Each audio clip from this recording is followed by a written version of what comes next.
Саламатсыздарбы, урматтуу Чабарман каналынын көрүүчүлөрү. Мен сиздерге бул чыгарылышта сатылып жаткан мына ушул эки унааны көрсөтөм. Бул эки унаа срочно тез сатылыш керек. Сиздерге сырткы абалын көрсөтүп кетейин. Бирөөсү Honda Step Wagon унаасы, бирөөсү Toyota Alphard унаасы. Негизи сырты аябай жакшы. Унаалардын сырткы абалына өзүңүздөр көрүп турасыздар. Күмүш цветте Toyota Alphard. Жакшы цветте.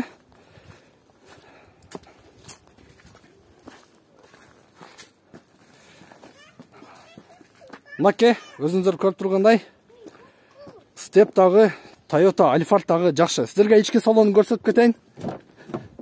Мынакей, урматтуу көрүүчүлөр, ички салондагы өтө жакшы абалда экен. Сиденьяларда чехолдор бар.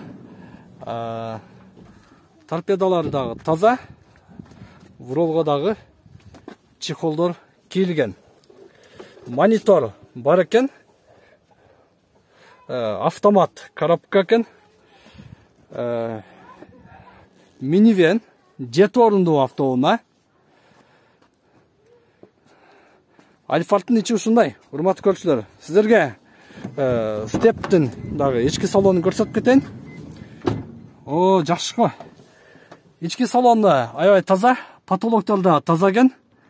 Мындай кара материалда сиденьяга чехолдор кийилген. Коробка автомат. Мен сиздерге унаанын ээсинен толугураак маалымат алып берейин. Унаанын ээси менин жанында. Ассаламу алейкум. Алейкум ассалам. Toyota Alphard унаасы жылы канча? 2006. Жылы 2006. Объемы канча? Объем 3 газ бензин. Объем 3 газ бензин экен. Пробег канча Toyota Alphard? 200 000. Пробеги 200 000 дейт. Step Wagon боюнча сурайын, объемы канча? Объем 2.4 газ бензин. Step дагы газ бензин экен, объемы 2.4, жылы канча? 2004. Жылы дагы 2004 экен. Мынакей, урматтуу көрүүчүлөр, биз эң кызыктуу жери сиздерге бааларын билип берели. Буга айтыңызчы, мына Alphard'ты канча деп атасыз баасыны? 750 000. Alphard'тын баасы 750 000. Step'тин баасы канча? 650 000. Step'тин баасы 650 000, Alphard'тын баасы 750 000 сом экен. Мындай арзандыраак болобу, эгер сүйлөшсө болобу жакшы кылып?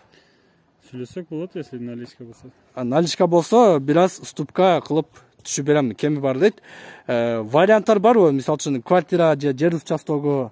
Бар. Жер участогу же болсо квартирага дагы варианттар болот экен.